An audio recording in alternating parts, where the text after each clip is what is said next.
प्रिय बंधुओं, जय भीम, जय भारत, नमो बुद्धाय। मैं आपका मित्र निखिल सबलानिया नई दिल्ली से आपको बाबा साहेब डॉक्टर भीमराव अंबेडकर जी की पुस्तक शूद्र कौन थे के आज दो अंतिम अध्याय इस 11वें वीडियो में प्रस्तुत करने जा रहा हूँ।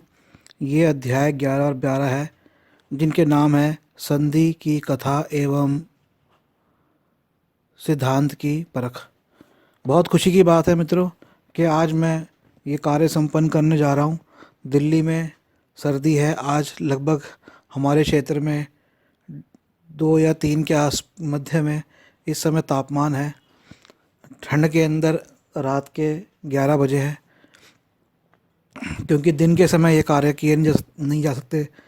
धन का अभाव है, कोई स्टूडियो में रिकॉर्ड नहीं कर सकते। मैं तो इनको मोबाइल फ़ोन पर ही रिकॉर्ड करके आप तक ले आता हूँ और हमेशा निवेदन करता हूँ कि आप बाबा साहेब के विचारों को आगे बढ़ाने के लिए, बौद्ध धर्म को उसका प्रचार करने के लिए, धर्म की शिक्षा जनमानस तक पहुंचाने के लिए, बहुजन मीडिया को स्ट्रांग बनाने के लिए और भारत को एक अखंड भारत बनाने के लिए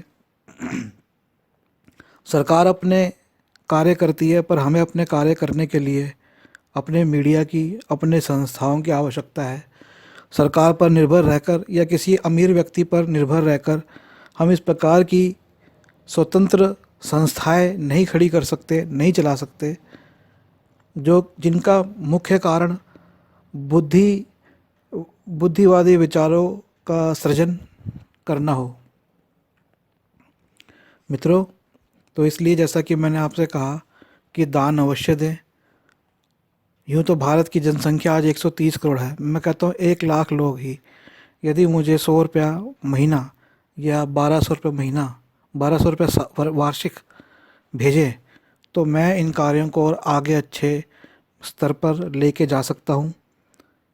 अच्छे भवन का निर्माण किया जाए, हमारे पास भी अपने साउंड स्टूडियो हो, एडिटिंग स्टूडियो हो, शूटिंग के स्टूडियो हो, अपने कैमरा हो, अपने इक्विपमेंट हो, अपनी यूनिट हो, जिनको हम आय पर रख सके। अपने ऐसे युवक युवतियाँ हो जो कि समाज में परिवर्तन लाना चाहते हो और व्यापारी सोच से अलग हटके हम आगे कार्य करें। जैसा कि मैंने पहले भी कहा है कि ये जो मैं कार्य कर रहा हूँ ये बहुत महत्वपूर्ण कार्य है। बाबा साहेब के विचार, उनकी पुस्तकें, उनके सिद्धांत इन वीडियो के माध्यम से भारत के जनमानस तक जाएंगे। सरकार बेशक पुस्तकें प्रकाशित करती है, वह भी कभी कभी, और पुस्तकें प्रत्येक व्यक्ति तक जाना असंभव है। दूसरा, उनमें उनके ऊपर रुपया खर्च करना हर व्यक्ति के लिए भी असंभव है। तो क्यों ना हर व्यक्ति को फ्री में बाबा साहेब के विचार पहुँचे, यह कार्य मैं कर रहा हूँ। और न केवल आज के 130 करोड़ लोग 130 करोड़ भारतीयों तक, बल्कि भारत से रहने वाले वे लोग जो कि हिंदी भाषा जानते हैं, उनके लिए भी ये वीडियो बहुत महत्वपूर्ण है और आने वाली पीढ़ियों के लिए। क्योंकि बाबा साहेब के विचार, बाबा साहेब के सिद्धांत, बाबा साहेब के अनुभव। मित्रों, मैं आज आपको अपने जीवन की एक बात, ये अध्याय शुरू करने से पहले बताना चाहता हूँ कि मैं थिएटर से, रंगमंच से, फिल्मों से, टीवी से और लेखन से जुड़ा रहा हूँ। इसमें मेरी तकनीकी शिक्षा भी है और मेरा कार्य भी मैंने किए हैं, और भविष्य में भी अपने मीडिया के अलावा मैं इस प्रकार के और अन्य कलात्मक कार्य भी करूँगा। और मित्रों, मैंने जब बाबा साहेब को पढ़ना शुरू किया तो उससे पहले मैं कम से कम 100 नॉवेल्स का अध्ययन कर चुका था, और उसमें से आप 50 तो वर्ल्ड क्लासिक श्रेणी के थे। Lev Tolstoy, Alexander Pushkin, Stendhal, Premchand, Vishnu Prabhakar,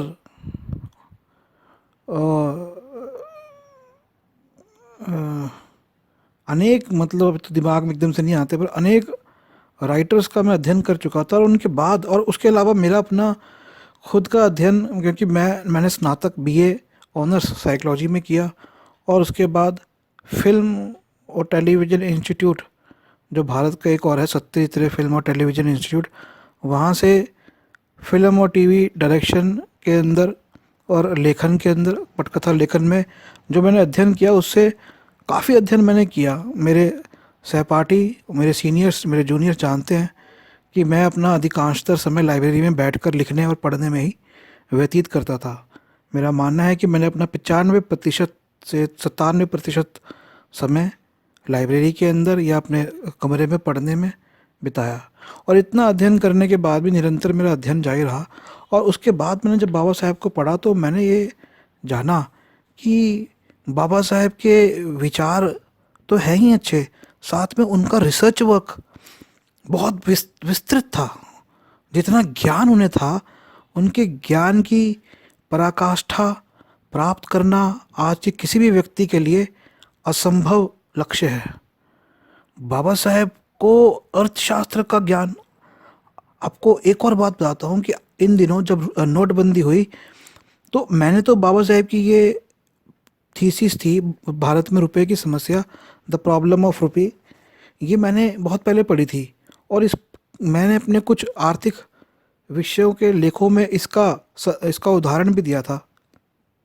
और मैंने बताया था कि बाबा साहेब तो एक बहुत बड़े अर्थशास्त्री थे उन लेखों में। और अब जब ये नोटबंदी की समस्या आई तो लोगों को याद आई बाबा साहेब की उस थीसिस की। लोगों ने कहा, अरे अरे, बाबा साहेब ने तो देखिए 100 सालों पहले कितनी ज़बरदस्त बातें, कितनी गहरी बातें रुपए की समस्या के ऊपर लिख डाली थी। दैनिक जागरण के एक पत्रकार का मेरे पास फ़ोन आया।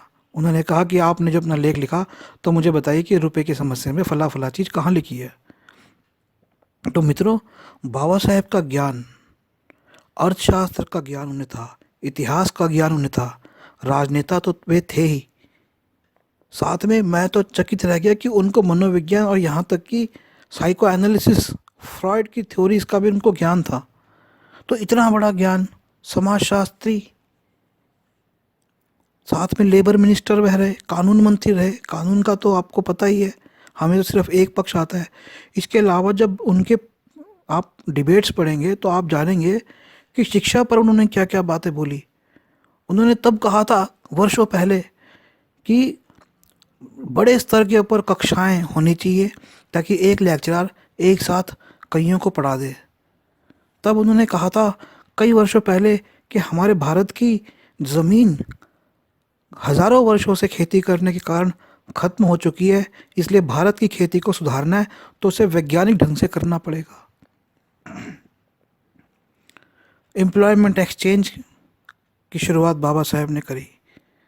हिंदुओं के अंदर विधवाओं को दोबारा शादी करने का अधिकार और महिलाओं को प्रॉपर्टी का अधिकार, उसके लिए बाबा साहेब हिंदू कोड बिल में वे इन बातों के ऊपर नए कानून लेकर आए।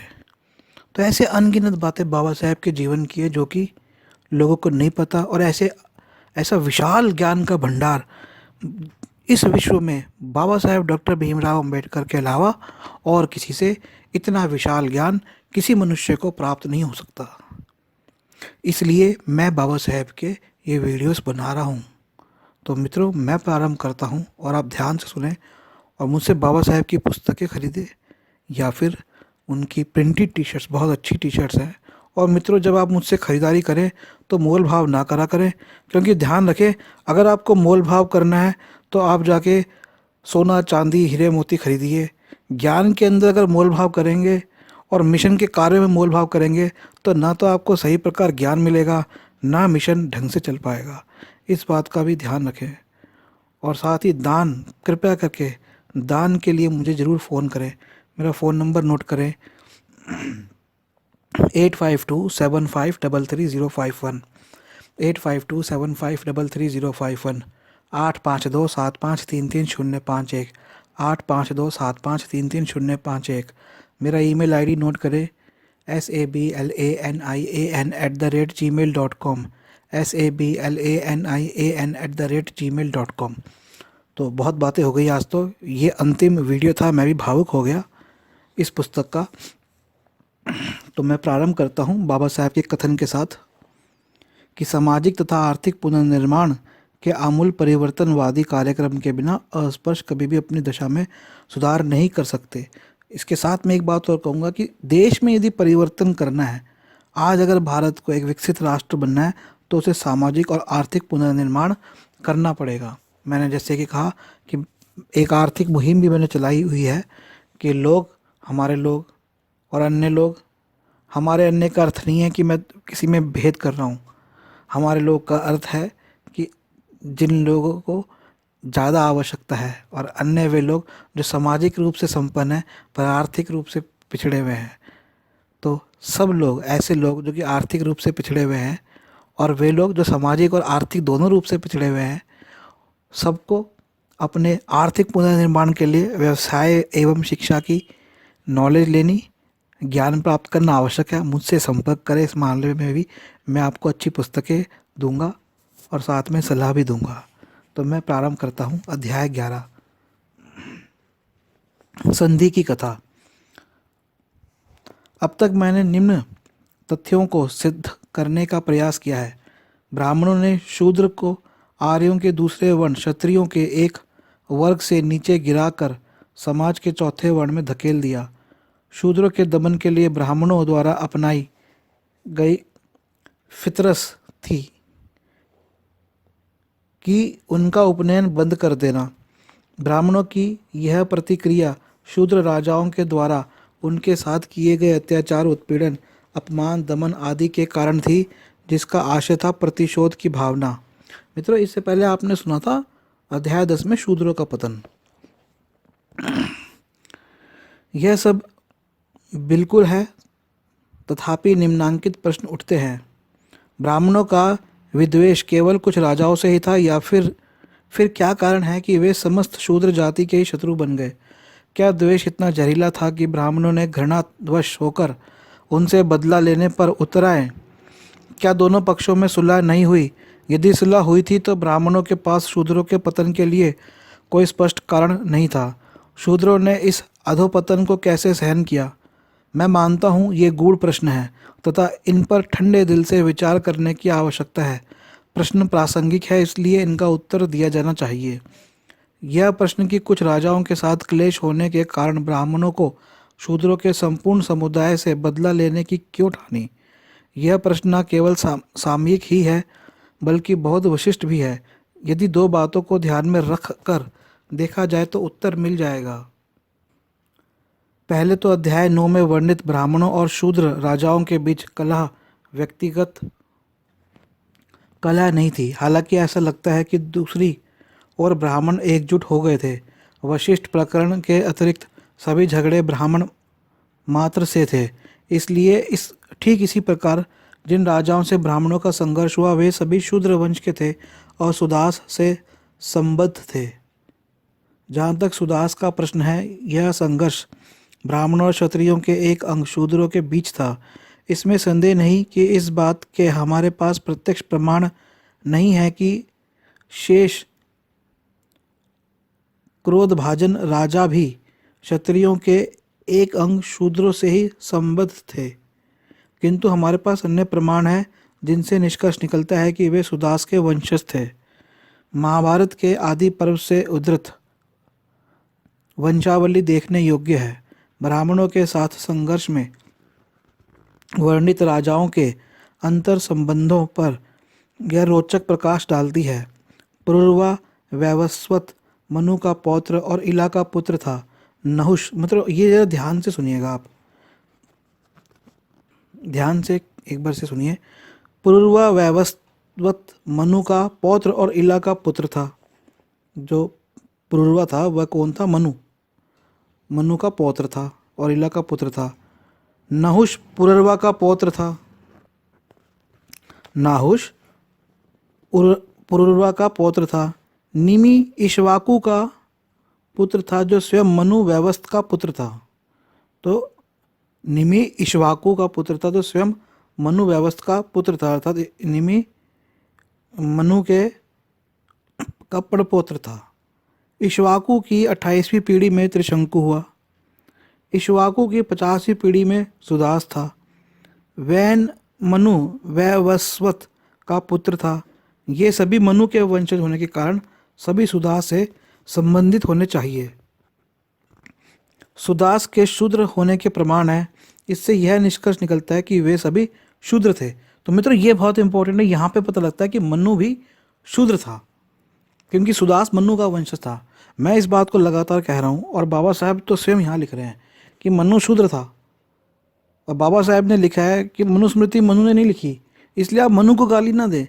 मनुस्मृति का रचयिता बाबा साहब ने बताया सुमित भार्गव था, जो कि 185 ईसा पूर्व के अंदर बृहदत्त मौर्य की जो हत्या करी पुष्यमित्र ब्राह्मण ने। बृहदत्त मौर्य जो कि राजा अशोक के अंतिम वंशज थे, तो उसके बाद उसने जो पुस्तक लिखवाई वह उस पुस्तक की प्रामाणिकता सिद्ध करने के लिए उसने मनुस्मृति उसका नाम दे दिया। और यहाँ पर स्पष्टतः बाबा साहब कह रहे हैं कि मनु शूद्र था, क्योंकि मनु सुदास जो है वो मनु का पीढ़ी का था। आगे सुनिए इस बात को। हमारे पास प्रत्यक्ष प्रमाण नहीं है, किंतु यह सोचना असंगत न होगा कि संघर्ष पूरे शूद्र समुदाय के साथ था, अकेले सुदास के साथ नहीं। स्मरणीय है कि यह संघर्ष अति प्राचीन काल में हुए, जब लोगों में मनसा वाच कर्मणा मध्य कबीलियाई भावनाएं भरी होंगी। और यहाँ पे बाबा साहब ने इसकी वंशावली भी दी है। देखिए, मरीच वंशावली ऐसे शुरू होती है। मारीची कश्यप दक्षाणी दक्ष प्रजापति की एक कन्या, इसके दो आगे हुए आदित्यगण और विवस्तव, विवस्तव के हुआ दो पुत्र मनु और यम। मनु के 10 पुत्र हुए, उनमें से एक आपका इक्ष्वाकु है, और आगे चल के जो कि ये क्या नाम है इसका, सुदास, उनकी पीढ़ी में आता है। आगे सुनिए। यदि कोई प्रत्यक्ष साक्ष्य नहीं है, तथापि यह स्वाभाविक है कि ब्राह्मणों के साथ संघर्ष में यह वंश समस्त शूद्र वंश एक पक्ष था। प्राचीन काल में जब संघर्ष हुआ, सभ्यता और व्यवहार प्रारंभिक अवस्था में थे, तथा एक व्यक्ति द्वारा किया गया अपराध व्यक्तिगत नहीं माना जाता था। इसका परिणाम समस्त जाति या वंश को भोगना पड़ता था। अतः यह पूर्णतः स्वाभाविक है कि ब्राह्मणों ने अपनी शत्रुता उत्पीड़क राजाओं तक ही सीमित न रखकर संपूर्ण शूद्र जाति का उपनयन बंद कर दिया। क्या उत्तेजना इतनी प्रबल हो चुकी थी? यह निर्विवाद है। दोनों ओर पारा चढ़ा था।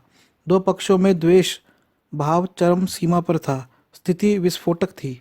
दूसरी ओर ब्राह्मणों द्वारा समाज में श्रेष्ठता तथा विशेष अधिकार प्राप्त करने का दावा भी असहाय हो गया था।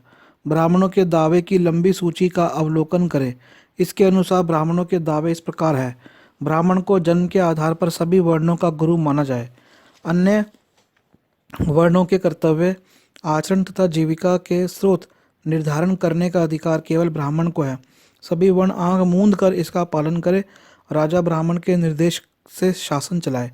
ब्राह्मण राजा के अधीन नहीं है। ब्राह्मण के अतिरिक्त राजा सभी वर्णों का शासक होगा। ब्राह्मण इन दंडों से मुक्त है। चाबुक, हथकड़ी, बेड़ी, आर्थिक दंड, देश निकाला, भर्त्सना, सामाजिक बहिष्कार। क्षत्रिय ब्राह्मण, वेद विद ब्राह्मण कर मुक्त है। यदि गड़ा हुआ धन ब्राह्मण को मिले तो वह उसका पूर्ण अधिकारी है। यदि राजा को मिले तो वह आधा भाग ब्राह्मण को दे। निसंतान मरने वाले ब्राह्मण की संपत्ति राजकोष में न जमा कर क्षत्रियों और ब्राह्मणों में वितरित कर दी जाए।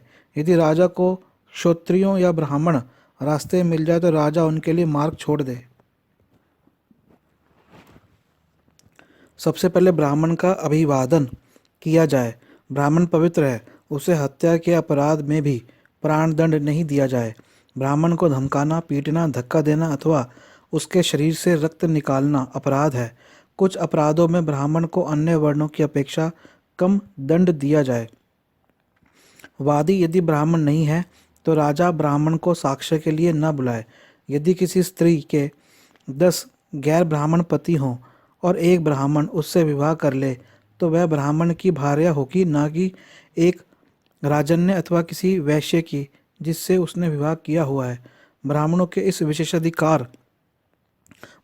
इन विशेषाधिकार दावों पर विचार करते हुए मिस्टर काणे कहते हैं, ब्राह्मणों को अन्य विशेषाधिकार भी प्राप्त थे, यथा भिक्षाटन के लिए अन्य लोगों के घर में बिना रोक टोक प्रवेश करना, कहीं से भी ईंधन, फूल, पानी आदि का संकलन, चोरी नहीं है, पराई स्त्री से निर्द्वंद बातचीत करना, बिना कर दिए सबसे पहले नदी पार करना, व्यवसाय के लिए प्रयुक्त नावों पर चुंगी न देना तथा यात्रा के थके भूखे होने पर किसी भी खेत में से 2 गन्ने या कंदमूल ले लेना, निसंदेह कालांतर में इन अधिकारों में और भी वृद्धि हुई। यह कहना कठिन है कि संघर्ष के समय तक ब्राह्मणों को क्या क्या सुविधाएं मिल चुकी थी, किंतु यह निश्चित है कि उपरोक्त सूची में क्रम संख्या 1, 2, 3, 8 और 14 पर एक अधिकार किसी भले और स्वामित्वमानी व्यक्ति समुदाय को शुद्ध करने के लिए बहुत काफी थे।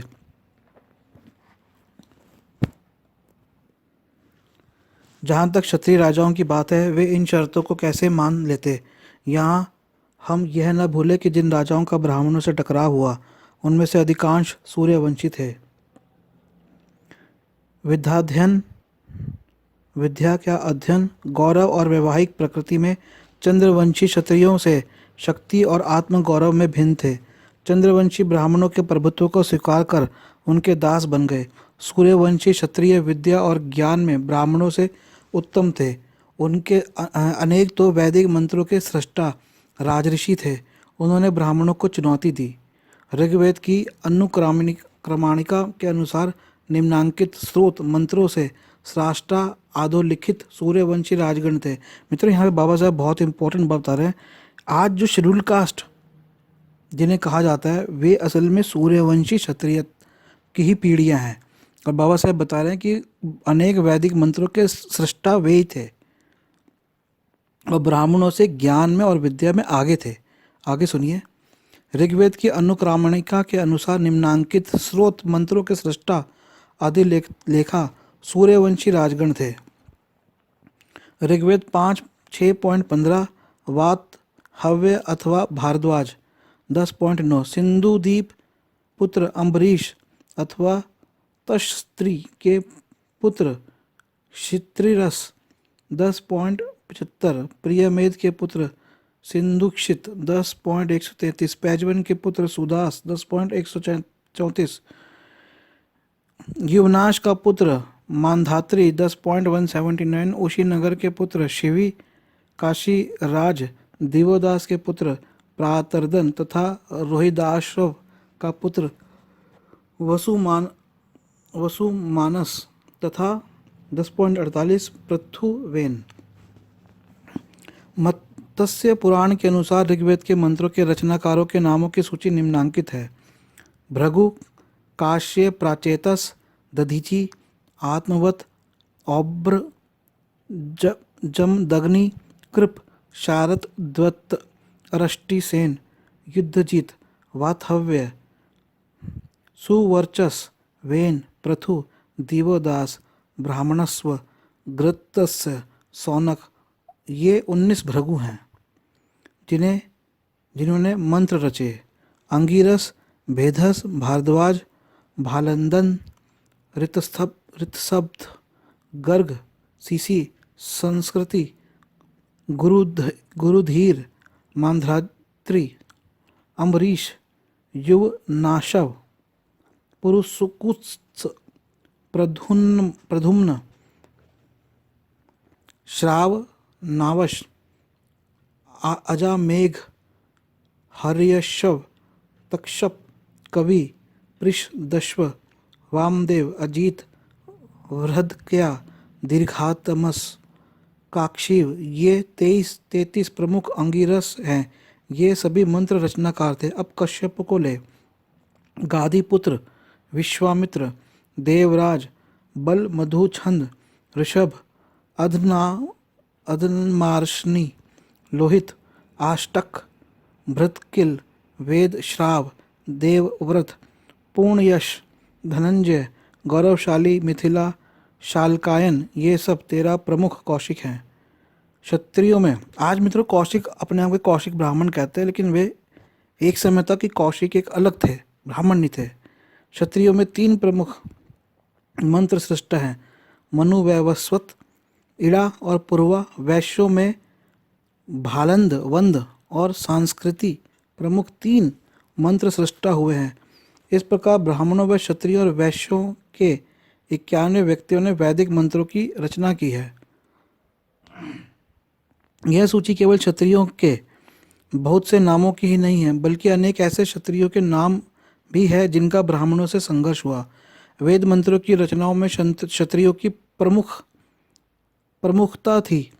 अत्यंत विख्यात गायत्री मंत्र की रचना विश्वामित्र ने की थी, जो एक क्षत्रिय थे। मित्रों, ये बात ध्यान रखने की है कि गायत्री मंत्र विश्वामित्र जी ने रचा था, और विश्वामित्र जी ने वशिष्ठ की गाय काट के खाई थी। ये बात हिंदुओं को पता होनी चाहिए। हिंदू गाय को पवित्र बना, कि हिंदू गाय पवित्र इसलिए थी, जो बाबा साहब ने एक दूसरे का बताया, क्योंकि वे खाने योग्य थी। इस बात को बाबा साहब ने बताया। और यहाँ पे बाबा साहब ने बताया कि जिस मंत्र का हिंदू अधिकतर उच्चारण करते हैं, वह गायत्री मंत्र विश्वामित्र जी ने लिखा था। और विश्वामित्र जी से ब्राह्मण ऋषि वशिष्ठ का हमेशा झगड़ा रहता था, और विश्वामित्र जी को ब्रह्म ऋषि का दर्जा ब्राह्मणों ने नहीं दिया। पर विश्वामित्र जी अपने आप में बहुत बड़े ऋषि थे। आगे सुनिए।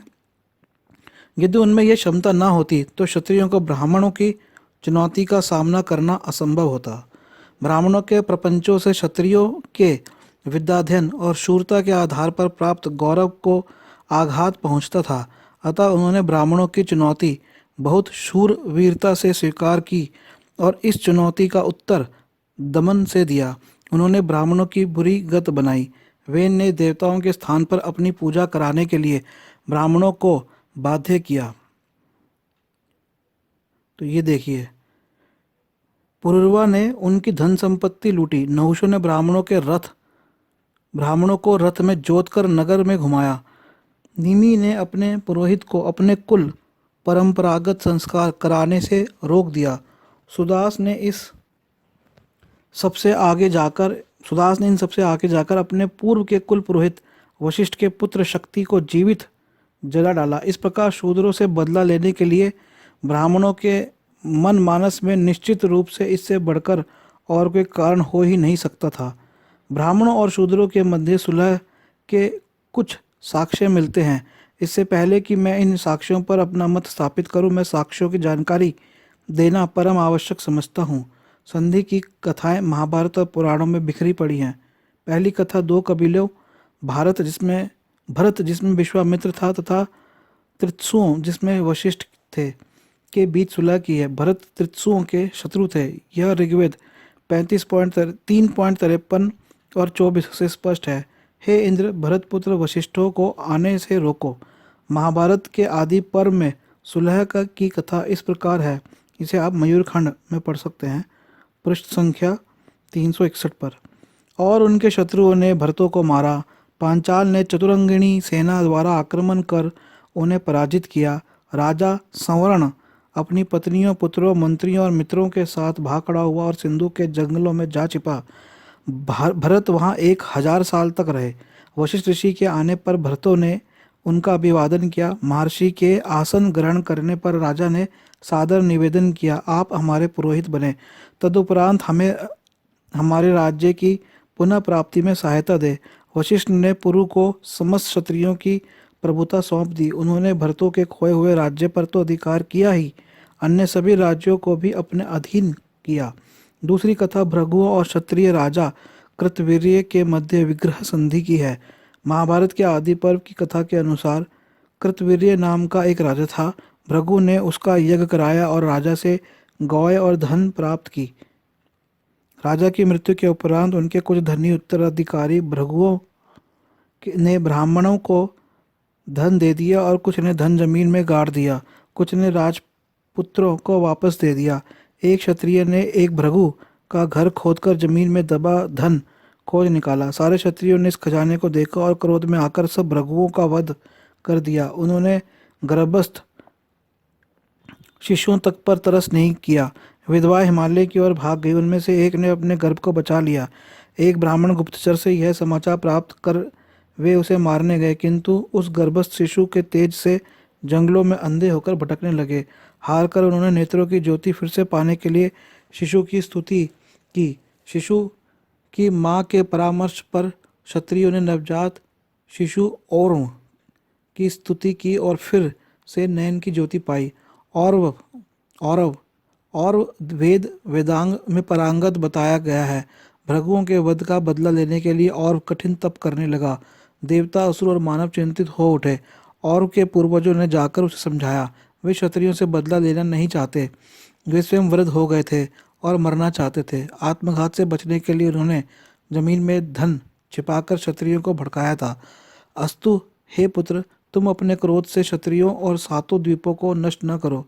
और उन्हें उत्तर दिया, यदि मेरा क्रोध दूसरों पर न उतरा तो स्वयं मुझे ही कष्ट देगा। पितरों ने उसे अपना क्रोध समुद्र में बहाने का परामर्श दिया। समुद्र में जाते ही क्रोध दावानल बन गया जो अग्नि उगलता है और जल को पीता है। तीसरी कथा है नरेश कृतवीर्य के पुत्र सहस्त्र बाहु अर्जुन और ब्राह्मण परशुराम की है। यह महाभारत के वन पर्व में निम्न प्रकार है। बताया जाता है कि है राजा कृतवीर्य के पुत्र अर्जुन के एक सहस्त्र हाथ थे। उसने दत्तात्रेय से वायु गति का एक स्वर्ण रथ प्राप्त कर लिया और देव यक्ष ऋषि आदि सबका दमन किया। देवता और ऋषि विष्णु के पास गए। वे सब और इंद्र अर्जुन से अपमानित हो चुके थे, अतः उन्होंने उसके वध की योजना बनाई। कान्यबुज के राजा गधी की पुत्री सत्यावती का विवाह ऋषि ऋचिक से हुआ और जन्मदग्नि का जन्म ऋषि के 5 पुत्र थे जिनमें और जन्मादग्नि का पुत्र हुआ। ऋषि के 5 पुत्र थे जिनमें परशुराम सबसे छोटे थे। परशुराम ने अपने पिता की आज्ञा से अपनी मां का वध कर दिया और अपने पिता से दीर्घायु और अजय होने का वर प्राप्त किया।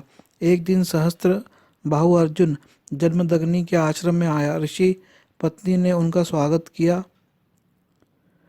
वह लौटते वक्त आश्रम के फलदायी वृक्षों को गिरा गया और ऋषि की गाय और बछड़े को ले गया। परशुराम को बहुत क्रोध आया।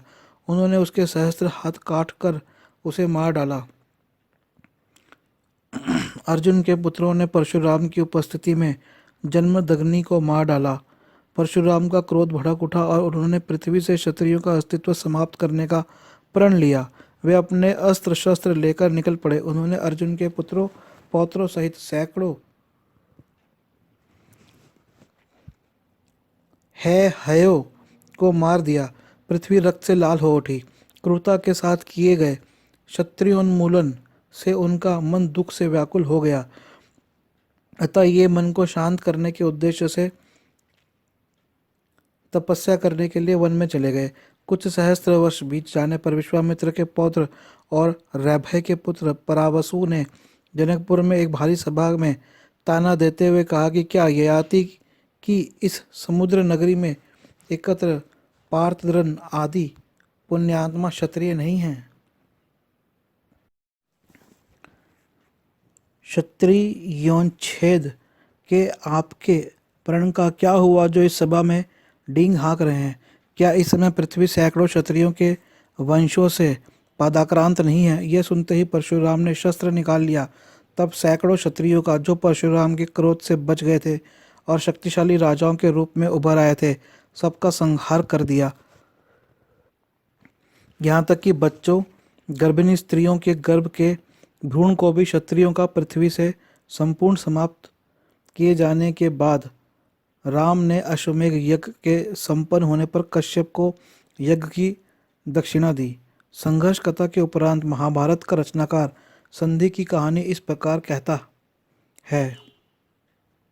जन्मदग्नि पुत्र परशुराम पृथ्वी पर 21 बार क्षत्रियों का संहार करने के पश्चात महेंद्र पर्वत पर तप करने लगे। क्षत्रिय विधवाओं को संतति की कामना हुई। वे ब्राह्मणों के पास आई। निष्काम ब्राह्मणों ने उनके साथ संभोग किया। वे गर्भिणी हुई और कालांतर में उन्हें वीर पुत्रों और पुत्रियों को जन्म दिया। इन्हीं से क्षत्रिय वंश चला। इस प्रकार ब्राह्मणों और क्षत्रियों के मिश्रण से क्षत्रिय वंश की वृद्धि हुई। तभी से ब्राह्मणेतर जातियों का उदय हुआ। ब्राह्मण क्षत्रिय विग्रह और संधि की उपरोक्त कथाओं में उन क्षत्रिय राजाओं को जिन्होंने ब्राह्मणों के विशेषाधिकार के विरुद्ध युद्ध की घोषणा की थी का कोई उल्लेख नहीं है। आइए अब हम उनकी संधि कथाओं की ओर लौट चलें ताकि विषयांतर न हो सके। पहला वृत्तांत सुदास पुत्र कलमाशपाद का है। महाभारत के आदि पर्व में यह वृत्तांत कहानी के इस भाग में कलमाशपाद तथा वशिष्ठ के बीच की जिस शत्रुता का उल्लेख है उसका वर्णन पहले ही हो चुका है। संधि कथा का यह भाग इस प्रकार है। शक्ति की विधवा पत्नी अदृश्यंती ने अनेक पर्वतों और देशों के भ्रमण में अपने ससुर वशिष्ठ का अनुगमन किया। वशिष्ठ को उनके गर्भ से वेदोच्चारण सुनाई दिया, अतः वंश वृद्धि की आज्ञा से से प्राणांत का विचार किया। अदृश्यंती के गर्भ से पराशर ने जन्म लिया। एक बार राजा कलमा शपाद ने वन में वशिष्ठ और अदृश्यंती को निगलने का असफल प्रयास किया, जिसे वशिष्ठ ने भभक कर रोका। मंत्राहूत जल के छींटे मारकर राजा को 12 वर्ष के शाप से मुक्त करा दिया। शाप मुक्त राजा ने वशिष्ठ की अभ्यर्थना की, हे उत्तम ऋषि, मैं हूँ मैं वह सौदास हूँ जिसके आप पुरोहित हैं। मैं आपकी प्रसन्नता के निमित्त क्या कर सकता हूँ? सोच बताएं, सेवा बताएं। वशिष्ठ ने कहा, जो कुछ हुआ है वह वैदिक शक्ति से हुआ है, इसलिए हे राजन, अब जाकर अपना राज संभालो, किंतु ब्राह्मण निंदा न करना। राजा ने वचन दिया, मैं ब्राह्मणों को किसी भी तरह हीन न समझूंगा। मैं आपका आदेश शिरोधार्य कर उन्हें पूरी तरह आदर दूंगा।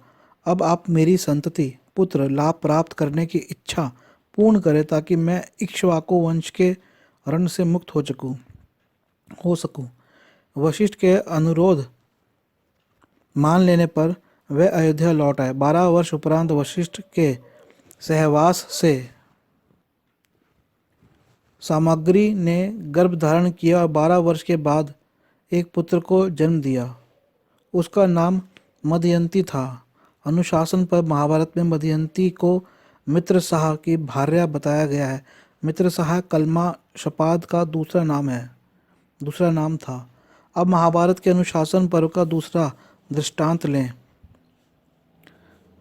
एक बार वाकपटु इक्ष्वाकुवंशीय राजा सुदास ने अपने कुल पुरोहित अविनाशी संत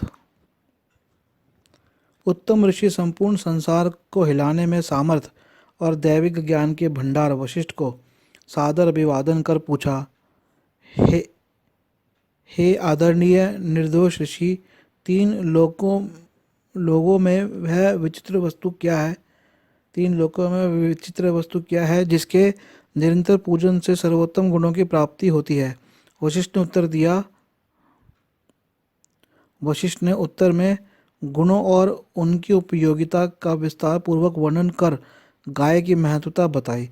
उस जितेंद्रिय नरेश ने ऋषि के उपदेश से प्रभावित होकर गायों के रूप में ब्राह्मणों को यथेष्ट धन दिया।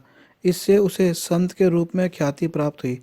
सुदास के वंशजों ने संबंधित संधि की तीसरी तथा महाभारत के शांति पर्व में भी है संधि की तीसरी कथा महाभारत के शांति पर्व में भी है।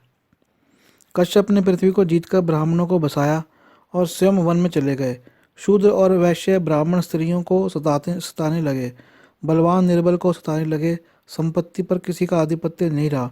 क्षत्रियों से आरक्षित पृथ्वी रसातल की ओर जाने लगी। कश्यप ने उसे अपने उरु पर धारण किया, अतः पृथ्वी उर्वी कहलाई। तब पृथ्वी ने अपनी रक्षा के लिए कश्यप के एक राजा की याचना की। पृथ्वी ने कहा,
चंडाल और निषाद मिश्रित अंतर्जातीय विवाह से उत्पन्न वर्ण संकर संतति है।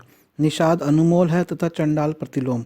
अनुलोम उपनयन के अधिकारी हैं, किंतु ब्राह्मण पिता और शूद्र माता की संतान निषाद अनुलोम होते हुए उपनयन के लिए कुपात्र ठहराया गया है।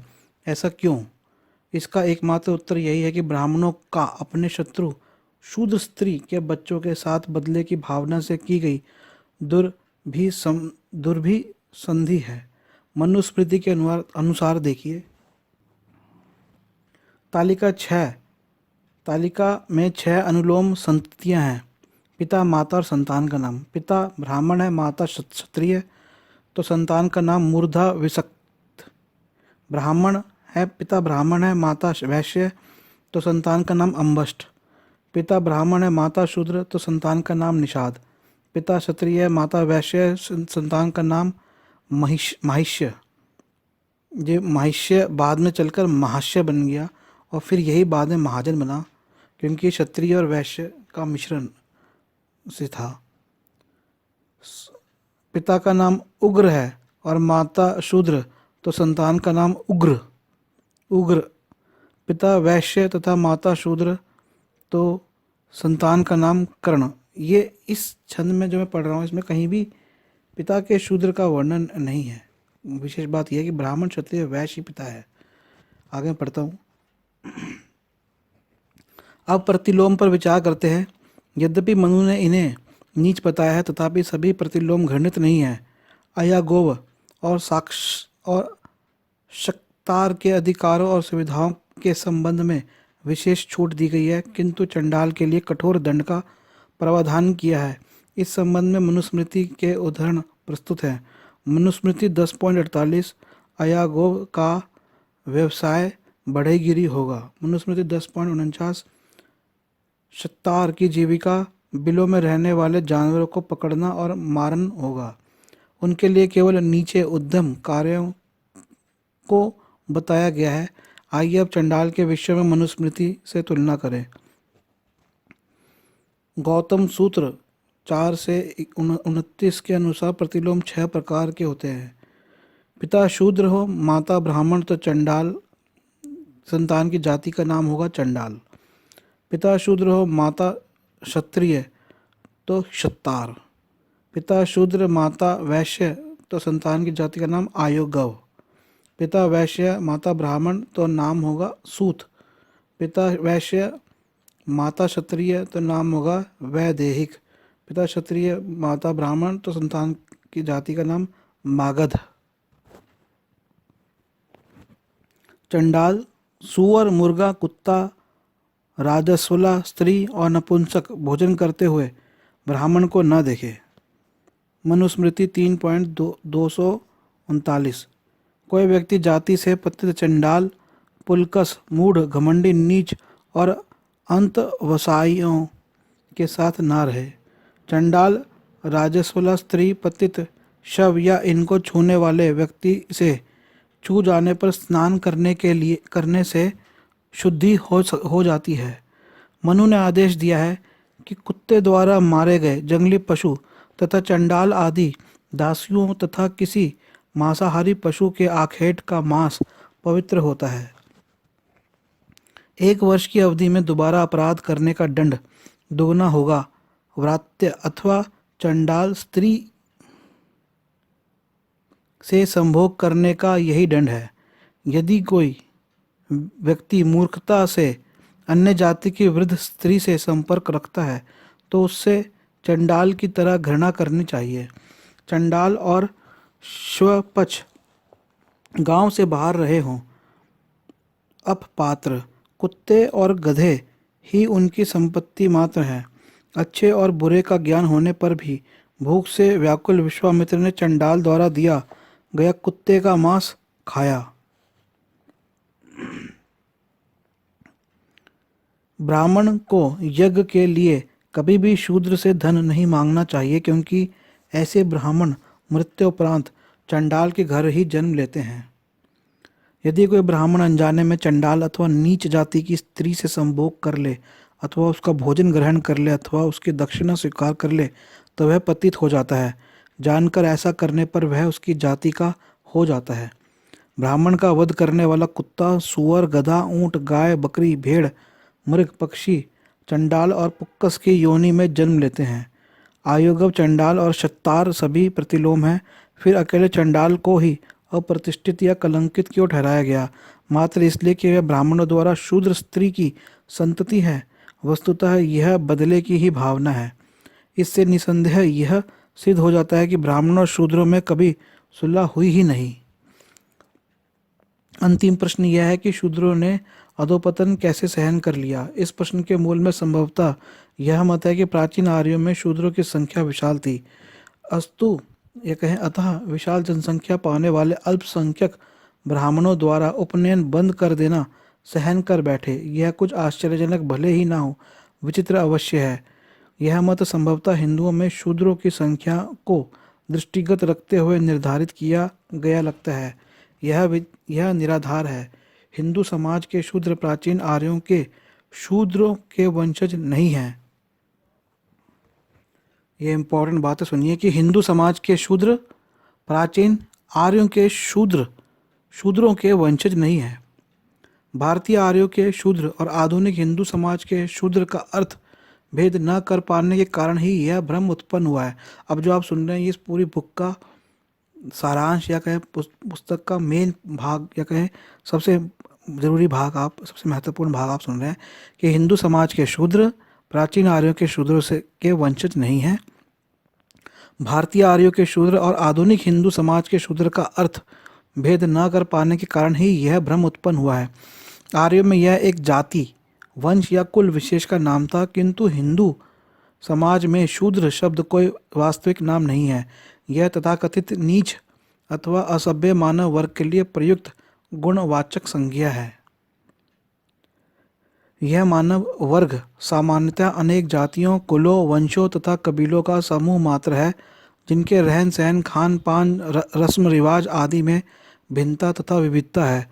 बस एक साम्य है, और वह यह है कि वे सब हिंदू हैं और हिंदू संस्कृति के धरातल पर वे सबसे नीच हैं। उनको शूद्र कहना अनुचित है। उनका ब्राह्मणों को प्रताड़ित करने वाले आर्यों के शूद्रों से कोई संबंध नहीं है। यह दुखद बात है कि आधुनिक काल के निर्दोष और सामाजिक स्तर पर पिछड़े लोगों को मूल आर्यों से संबंध कर ही उन्हें दंडनीय बनाकर बेबस कर दिया गया है। भारतीय आर्य समुदाय के शूद्रों और आधुनिक शूद्रों में अंतर है। धर्म सूत्रकार दोनों प्रकार के शूद्रों का अंतर भली भांति जानते थे, अन्यथा वे सच्छूद्र का अर्थ सभ्य शूद्र और असच्छूद्र का अर्थ असभ्य शूद्र नहीं करते। निर्वासित शूद्र का अर्थ है गांव में रहने वाले शूद्र। अनिर्वासित शूद्र का अर्थ है गांव से बाहर रहने वाले शूद्र।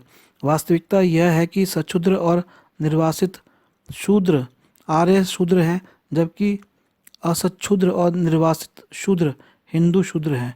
हमारे विचार का विषय आर्यों के शूद्र हैं, जिनका हिंदू समाज के शूद्रों से कोई संबंध नहीं है। इसलिए यह नहीं माना जा सकता कि यदि हिंदुओं में शूद्रों की संख्या अधिक है तो आर्य में भी शूद्रों की जनसंख्या बड़ी थी। यह तर्क तथ्य जनित न होने के कारण हमारे विचार का आधार नहीं बन सकता। हम यह ठीक तरह नहीं जानते कि आर्यों के शूद्र जाति, कुल या परिवार समूह थे। यदि हम उन्हें एक जाति मान लें तो भी उनकी संख्या कुल 17 से अधिक नहीं रही होगी। ऋग्वेद 7.33.6 में भरतों की संख्या स्पष्ट रूप से अल्प बताई गई है। शतपथ ब्राह्मण के अनुसार पांचाल राजा सोन 17 सास के अश्वमेघ यज्ञ का वर्णन करते हुए बताया गया है। जब सत्रसाह ने अश्वमेघ यज्ञ किया, 6630 कवचधारी तुर्वस विरोध में खड़े उठ हुए। शूद्रों ने अपने दुखद निवारण के लिए क्या किया? कुछ ब्राह्मणों ने जिन्हें उन्होंने पीड़ा पहुंचाई थी, उन्होंने इनका उपनयन करने से इनकार कर दिया। वे दूसरे ब्राह्मणों से जिनसे उन्हें कोई क्लेश तक ना किया था, सहयोग नहीं ले सकते थे। यह संभावना परिस्थितियों पर निर्भर करती है। सर्वप्रथम उन्हें यह मालूम नहीं था कि ब्राह्मण गोलबंद हो गए हैं। वे इस षड्यंत्र से बेखबर रहे, अन्यथा इस गोलबंदी को तोड़ा जा सकता था। लेकिन स्पष्ट है कि ऋग्वैदिक काल में ही ब्राह्मण एक वर्ग या जाति बन गए थे तथा उनमें जातिवाद की भावना भी तब पैठ कर चुकी थी। ऐसी दशा में ब्राह्मणों की दुर्भी संधि को कुचलना शूद्रों के लिए दुष्कर क्यों था? द्वितीय उपनयन करना कुल पुरोहित का अधिकार बन चुका था। यह राजा निमि की कथा से स्पष्ट हो चुका है। यदि इन सबके सूत्र जोड़े जाएं तो प्रत्यक्षतः ब्राह्मणों द्वारा अपने विरुद्ध गठित संयुक्त मोर्चे का विरोध करने में शूद्र असमर्थ रहे। दूसरी संभावना यह हो सकती थी कि सभी क्षत्रिय मिलकर एक गुट बना लेते जिससे ब्राह्मणों का विरोध निष्प्रभाव हो जाता।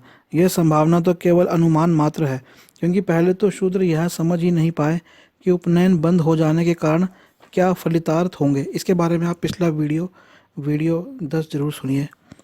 दूसरी बात यह है कि क्षत्रिय संगठित न थे और यह बात ऋग्वेद में वर्णित 10 राजज्ञ युद्ध से प्रकट होती है कि शूद्र क्षत्रियों और अशूद्र क्षत्रियों के मध्य प्रेम या सौजन्य नाम की कोई चीज शेष नहीं बची थी। इसलिए कोई असमंजस नहीं कि शूद्रों ने उक्त परिस्थितियों के संदर्भ में ब्राह्मणों की इस बात को मान लिया हो कि वे उपनयन के अधिकारी नहीं हैं। अब मैं पुस्तक का अंतिम अध्याय 12 सिद्धांत की परख आपको पढ़ता हूँ। आप सुन रहे हैं बाबा साहेब डॉक्टर भीमराव अंबेडकर जी की पुस्तक शूद्र कौन थे का वीडियो 11वां और पुस्तक का अब अंतिम अध्याय सुनेंगे। मैं निखिल सबला, नई दिल्ली से। बाबा साहेब की पुस्तकें आप मुझसे खरीद सकते हैं। बाबा साहेब की प्रिंटेड टी शर्ट, बौद्ध धर्म के ऊपर, जाति की समस्याओं के ऊपर, व्यवसाय और निवेश की पुस्तकें आप मुझसे खरीद सकते हैं। और इसके अलावा आप मुझे 100 रुपया प्रति माह के हिसाब से 1200 रुपया वार्षिक दान दे सकते हैं। मेरा मोबाइल नंबर नोट करें 8527533051 8527533051 8527533051 8527533051 8527533051। ईमेल नोट करें sablan@gmail.com sablan@gmail.com। सिद्धांत की परख अध्याय 12। इस शोध का उद्देश्य शूद्र की उत्पत्ति का स्रोत ढूंढना तथा उनके पतन के कारणों को खोजना है। ऐतिहासिक घटनाओं तथा प्राचीन एवं अर्वाचीन शोधकर्ताओं के सिद्धांतों के निष्कर्षों के उपरांत मैंने एक नया मत प्रतिपादित किया है। यह मत पिछले अध्यायों में अलग अलग अध्यायों के साथ प्रकट किया गया है। आइए अब इस विक्षलित सामग्री को एकत्र करें और शोध के संबंध में पूर्ण एवं परिपक्व राजनीति जानकारी प्राप्त करें। यह संक्षेप में इस प्रकार है। शूद्र सूर्यवंशी आर्य जातियों के एक कुल या वंश थे। भारतीय आर्य समुदाय में कुल का स्तर क्षत्रिय वर्ण का था। एक समय आर्यों में केवल 3 वर्ण ब्राह्मण, क्षत्रिय और वैश्य ही थे। शूद्र अलग वर्ण नहीं था, बल्कि क्षत्रिय वर्ण का ही एक भाग था। शूद्र राजा और ब्राह्मणों में निरंतर संघर्ष चलता रहा। इससे ब्राह्मणों को अत्याचार, उत्पीड़न और अपमान सहना पड़ा। शूद्रों के अत्याचार व उत्पीड़न से त्रस्त ब्राह्मणों ने प्रतिशोध के कारण उनका उपनयन बंद कर दिया। उपनयन यज्ञोपवीत पर प्रतिबंध से शूद्रों का सामाजिक पतन हुआ और वे वैश्यों से निचली सीढ़ी पर आ गए। उनका स्तर वैश्यों से भी निम्न हो गया। परिणाम स्वरूप वे समाज का चौथा वर्ण बना दिए गए। अब सिद्धांत की यथार्थता का मूल्यांकन शेष रह गया है। मैं इसे विद्वान शोधकर्ताओं तथा दूसरे विद्वानों अथवा पाठकों के विवेक पर छोड़ देता हूँ। मैं इससे हटकर स्वयं अपने सिद्धांत का परीक्षण करना श्रेयस्कर समझता हूँ, क्योंकि इससे मुझे अपने सिद्धांत को मान्यता दिलाने का पूर्ण अवसर प्राप्त होगा। मैं ये जानता हूँ कि मेरे आलोचक मित्र यह कह सकते हैं कि मेरा कथन महाभारत के उस एकमात्र प्रसंग पर आधारित है जिसमें पैजवन को शूद्र कहा गया है। पैजवन और सुदास का संबंध भी संदिग्ध है। पैजवन का शूद्र के रूप में वर्णन महाभारत के एकमात्र स्थल के अतिरिक्त अन्यत्र कहीं भी नहीं मिलता। ऐसे लचर तर्क पर स्थापित सिद्धांत कैसे स्वीकार किया जा सकता है? वे इससे श्रृंखला की कमजोर कड़ी कह सकते हैं, परंतु मुझे विश्वास है कि इतनी आसानी से मेरे कार्य का तिरस्कार नहीं किया जा सकता। प्रथम तो मैं इस मत से सहमत नहीं हूँ कि एकमात्र साक्ष्य के आधार पर कोई मत स्थापित नहीं किया जा सकता। कानून का अटल सिद्धांत है कि साक्ष्यों का महत्व देखना चाहिए, न कि संख्या। फिर भी महाभारत के रचनाकार के पास कोई ऐसा स्पष्ट कारण न था जिससे वह असत्य वर्णन करता। कृति की रचना से लेकर आज तक रचयिता पर पक्षपात आदि का लांछन भी नहीं लगा है। अतः पैजवन शूद्र था, इस कथन में संदेह का कोई कारण नहीं है। यह निर्विवाद निष्कर्ष है कि रचनाकार ने परंपरागत सत्य प्रतिपादित किया है। यह कहना कि ऋग्वेद में पैजवन को शूद्र नहीं बताया गया महाभारत के कथन के विरोध में नहीं है। ऋग्वेद में पैजवन के वर्णन विवरण में शूद्र शब्द की ओर ध्यान न जाने के अनेक दृष्टांत दिए जा सकते हैं। पहला तो यह है कि ऋग्वेद एक धार्मिक ग्रंथ है, इसलिए उसमें शूद्र के वर्णन की अपेक्षा नहीं की जा सकती। ऐसा उल्लेख अप्रासंगिक होगा। महाभारत एक ऐतिहासिक कृति है, उसमें यह स्पष्ट करना आवश्यक था कि पैजवन किस वर्ण या कुल का था। जहाँ तक सुदास के लिए शूद्र शब्द का यदा कदा प्रयोग होने का तर्क है, मैं इसे अनावश्यक समझता हूँ। कुल, गोत्र, जाति इत्यादि का वर्णन तो वास्तव में व्यक्ति को निश्चित करने के ध्येय से किया जाता है। प्रसिद्ध पुरुषों के लिए तो यह आवश्यक ही होता है। इसमें कोई संदेह नहीं कि सुदास अपने समय का एक प्रख्यात व्यक्ति था। अतः व्यक्तित्व निर्धारण के उद्देश्य से उसे शूद्र कहना आवश्यक न था। यह मात्र कल्पना नहीं है। इस संबंध में अनेक साहित्यिक उदाहरण दिए जा सकते हैं। देखें, बुद्ध के समय में बिंबिसार और प्रसेनजित दो राजा थे। उनके समकालीन अन्य सभी राजाओं का तत्कालीन साहित्य में सगोत्र वर्णन किया गया है, किंतु बिंबिसार और प्रसेनजित का उल्लेख अनेक व्यक्तिगत नामों से ही किया गया है। प्रोफेसर ओल्डनबर्ग ने इसका कारण यह बताया है कि दोनों राजा ख्याति प्राप्त है, अतः उनके सगोत्र विवरण की आवश्यकता ही नहीं थी। इसे आप लाइफ ऑफ बुद्ध पुस्तक के अंदर पृष्ठ संख्या 414 पर पढ़ सकते हैं। यह मान लेना अन्यायपूर्ण होगा कि मेरा सिद्धांत महाभारत के एकमात्र पैराग्राफ में वर्णित पैजवन और सुदास एक ही व्यक्ति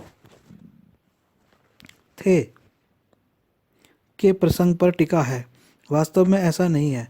ऋग्वेद में सुदास का प्रसंग और पैजवन को शूद्र बताया जाना मात्र इस श्रृंखला की कड़ी नहीं है। पैजवन और सुदास एक ही व्यक्ति के दो नाम थे। मेरे मत का केवल एक ही आधार नहीं है, अन्य भी प्रमाण है। प्रथम तो यह है कि शतपथ ब्राह्मण और तैत्तिरीय ब्राह्मण ग्रंथों में यह स्पष्ट वर्णन है कि वर्ण केवल 3 ही थे तथा शूद्रों का अलग वर्ण नहीं था। दूसरा यह कि शूद्र राजा और मंत्री होते थे, और तीसरा यह कि प्राचीन काल में शूद्रों को उपनयन का अधिकार प्राप्त था। क्या ये सब ठोस उदाहरण नहीं? जहाँ तक साक्ष्य का संबंध है, मैं अपने मत के समर्थन में ठोस दावा तो नहीं करता, लेकिन प्रत्यक्ष और परिस्थिति जन्य प्रमाण इसके पक्ष में है। किसी भी सिद्धांत की विश्वसनीयता सिद्ध करने के लिए यह आवश्यक है कि यह केवल विषय के निरूपण की ओर ही संकेत न करे, प्रत्युत समस्या समाधान हेतु समस्त प्रच्छन्न रहस्यों का प्रामाणिक एवं तथ्यात्मक समाधान भी प्रस्तुत करे। मैं शूद्रों के बारे में गूढ़ प्रश्नों को संकलित करके बताना चाहता हूँ। कुछ महत्वपूर्ण तथ्य इस प्रकार हैं। यह कहा जाता है कि शूद्र अनार्य थे और आर्यों के विरोधी थे। आर्यों ने उन्हें पराजित किया और अपना दास गुलाम बना लिया। यदि यह सत्य है तो क्या कारण था कि यजुर्वेद और अर्थवेद के सृष्टा ऋषियों ने शूद्रों का यशोगान किया? वे शूद्रों के कृपा पात्र क्यों बनना चाहते थे? यह भी कहा जाता है कि शूद्रों को विद्याध्ययन तथा वेदाध्ययन का अधिकार नहीं था। उस स्थिति में सुदास ने ऋग्वेद में मंत्रों की रचना कैसे की? बताया जा सकता है कि शूद्र यज्ञ नहीं कर सकते थे क्योंकि वह इसके पात्र नहीं थे। तब सुदास ने अश्वमेघ यज्ञ कैसे किया? यदि ऐसा था भी तो शतपथ ब्राह्मण में यज्ञ करने वाले शूद्रों को संबोधित करने की विधि का वर्णन क्यों है? यह कहा जाता है कि शूद्रों को उपनयन का अधिकार नहीं था। यदि शूद्रों को आदिकाल से ही यह अधिकार नहीं था तो विवाद क्यों? बद्री और संस्कर गणपति में यह उल्लेख किस कारण है कि वे उपनयन के पात्र थे? यह भी कहा जाता है कि शूद्र संपत्ति संचय के अधिकारी नहीं थे। यदि इसे सच मान भी लिया जाए तब और कथा संहिताओं में शूद्रों को धनिक और वैभवशाली कैसे बताया गया है? शूद्रों को राज्याधिकारी बनाने के अयोग्य बताया गया है। फिर महाभारत में शूद्र मंत्रियों का उल्लेख क्यों है? शूद्रों का धर्म 3 वर्णों ब्राह्मण, क्षत्रिय और वैश्य की सेवा करना कहा गया है। इस दशा में शूद्र राजा कैसे हुए? सायणाचार्य ने सुदास तथा अन्य अनेक शूद्र राजाओं का उल्लेख क्यों किया है?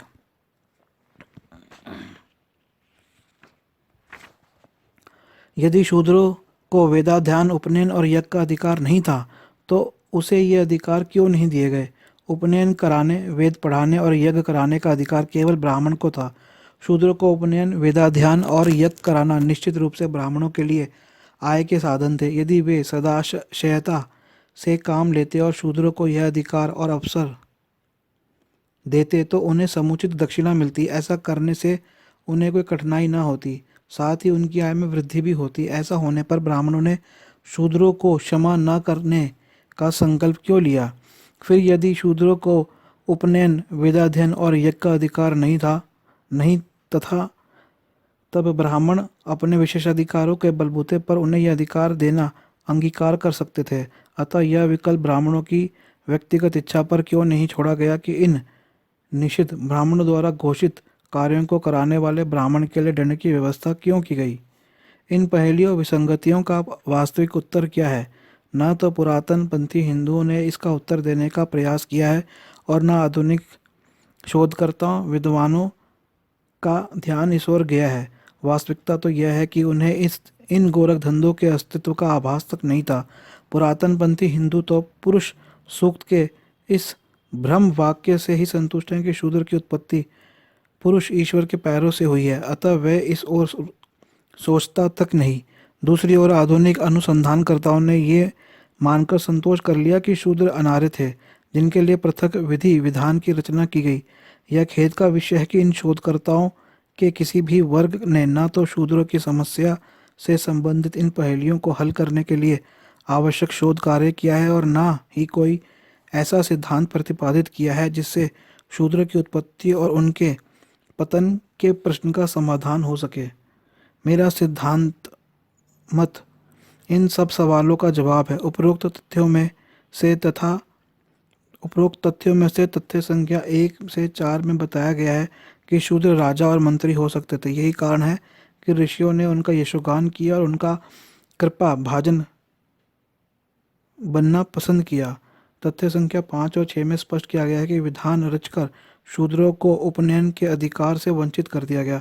इस प्रकार कोई संदेह बाकी नहीं रह जाता जिसका समाधान मेरे इस शोध प्रबंध में न मिलता हो। अतः मुझे यह कहने का पूरा अधिकार है कि शूद्रों की उत्पत्ति और पतन के संबंध में मेरा मत शुद्ध और त्रुटिहीन तथा युक्ति संगत है। मेरा कथन है कि इस विषय पर कोई और रचना इससे बेहतर नहीं हो सकती।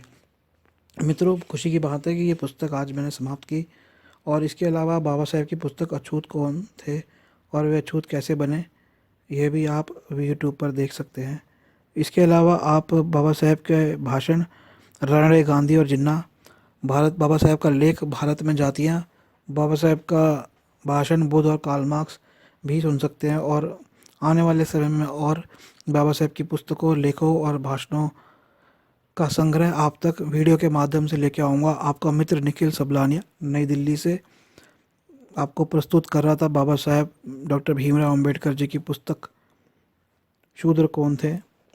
मित्रों, इस तरह से ज्ञान को विस्तृत करने के लिए धन की आवश्यकता है। जैसे मैं हमेशा आपसे निवेदन करता हूँ कि 100 रुपये माह के हिसाब से बांध के 1200 रुपये साल का आप मेरे को दे के नकदी करिए। समझिए कि आपने बस बाबा साहेब के मिशन को आगे बढ़ा दिया। बाकी सब आप, मैं कह रहा हूँ, मुझ पर छोड़ दीजिए। 7 साल से मिशन आगे चला रहा हूँ, इतनी शिक्षा मैंने ली है और आगे भी मिशन को अच्छी राह में दूंगा। मेरे पास शिक्षा है, अनुभव है, चेतना है और इच्छा है। तो इस पर आप एकदम फ्री होकर मुझसे फ़ोन करें, बाबा साहेब की पुस्तकें खरीदें, बौद्ध धर्म की पुस्तकें करें। हर घर के अंदर एक पुस्तकालय बनाएं और न केवल मेरी पुस्तकें बल्कि और भी अन्य पुस्तकें लें, ज्ञान प्राप्त करें, इंटरनेट के माध्यम से ज्ञान प्राप्त करें, जो टीवी में मिले हुए ज्ञान प्राप्त करें। और हाँ, व्यवसाय और निवेश की तरफ ज़रूर बढ़े। मेरी बहुत कामना है कि मेरे भारत का वह वर्ग जो कि पिला पड़ा है, कोई फैक्ट्रियों में पिला पड़ा है, कोई मजदूरी कर रहा है खेतों में, कोई रोड तोड़ रहा है, भाई मेरे भारत के अंदर का मजदूर वर्ग क्यों हम ऐसी व्यवस्था नहीं करते कि जहाँ पर मजदूरी हर व्यक्ति को करने का की एक बात हो। मजदूरी करना केवल एक व्यक्ति विशेष के ऊपर ना हो। सबसे पहले प्रत्येक व्यक्ति, भारत के प्रत्येक नागरिक को, जैसे मैंने पहले वाले वीडियो में कहा था, शिक्षा का अधिकार संविधान के अंदर फंडामेंटल राइट्स के अंदर आना चाहिए। आज वो डायरेक्टिव प्रिंसिपल्स में है। प्रत्येक व्यक्ति को शिक्षा का अधिकार हो और उसे ग्रेजुएशन तक की शिक्षा लेने का प्रत्येक व्यक्ति को अधिकार हो। और अधिकार का अर्थ है कि गवर्नमेंट की जिम्मेवारी हो कि वह उसको शिक्षा दे। तो मित्रों, हमें शिक्षित होना है। ये वीडियो बनाने का, ये वीडियो आप अपने घर में, अपने गांव में, अपने परिवार में, अपने मित्रों को दिखाएं, सुनाएं इनको और शिक्षित करें। और हमें शिक्षा को संग्रहित करके, हम सरकार पे निर्भर नहीं हो सकते, हम प्राइवेट कंपनीज पे निर्भर नहीं हो सकते जिनका केवल उद्देश्य लाभ कमाना होता है। हाँ, हमें बहुत धन चाहिए। आप अपने धन को संस्थाओं में लगाएं, मेरे पास नहीं। आप अपने मोहल्लों के अंदर इस तरह के कार्यक्रम करें, इस तरह के ज्ञान का सृजन करें, लेखन करें। इस तरह के वीडियो आप ही बनाएं अपने आने वाली पीढ़ी के लिए। ऑडियो बनाएं, पुस्तकें लिखें, समय को व्यर्थ ना गंवाएं। ऊट पटांग की चीज़ों में, नशेखोरी से एकदम दूर रहें। हमारे जीवन में सबसे सार्थक क्या है? हमारे जीवन में सबसे बड़ी सार्थकता यही है कि हम अपने आने वाली पीढ़ी को कैसे एक सुंदर दुनिया दें, कैसे एक ऐसी दुनिया दें जहाँ पर बुद्धि हो, ज्ञान हो, ज़्यादा परिश्रम ना करना पड़े। अगर परिश्रम करें तो सब परिश्रम करें, बराबर परिश्रम करें और फल उसका बराबर सबको मिले। हमें बुद्धिवादी तरीके से आगे जाना है। आज हमारे सामने सामाजिक समस्याओं के अलावा और बहुत बड़ी समस्याएं हैं। वातावरण बहुत बड़ी समस्या है। अपने इस वीडियो में मैं एक मैसेज देना चाहूँगा कि मित्रों, अपने घरों में, फैक्ट्रियों में, दुकानों में ज़्यादा पत्थर और कंक्रीट लगाना बंद करें। आपके पत्थर और कंक्रीट लगाने से, आपके मार्बल लगाने से हमारी पृथ्वी के पहाड़ ख़त्म हो रहे हैं, हमारी पृथ्वी नंगी हो रही है। पहले पहाड़ काटने से पहले वहाँ से पेड़ पौधे काटे जाते हैं। अगर पेड़ पौधे नहीं भी हैं तो पहाड़ों को काट के ज़मीन को नंगी कर दिया जाता है, मानो किसी माता के स्तनों को काट दिया जाए। ये हमारे पहाड़ हमें बचाएंगे। यदि पृथ्वी पे बाढ़ आती है तो मनुष्य इन पहाड़ों पे चढ़कर ही तो अपने आप को बचा सकता है, नहीं तो क्या चांद के ऊपर जाएगा। यदि ये आज इन पहाड़ों की वजह से मैग्नेटिक फोर्सेस किस तरह से कार्य कर रही है, इन पहाड़ों की वजह से गुरुत्वाकर्षण शक्ति किस तरह से कार्य कर रही है, किसको पता है। यहाँ तो कोई रिसर्च ही नहीं होता है। एक अंधी प्रतियोगिता, एक अंधा दिखावापन शुरू हो चुका है। मित्रों, मेरा दिल बहुत दुखी होता है।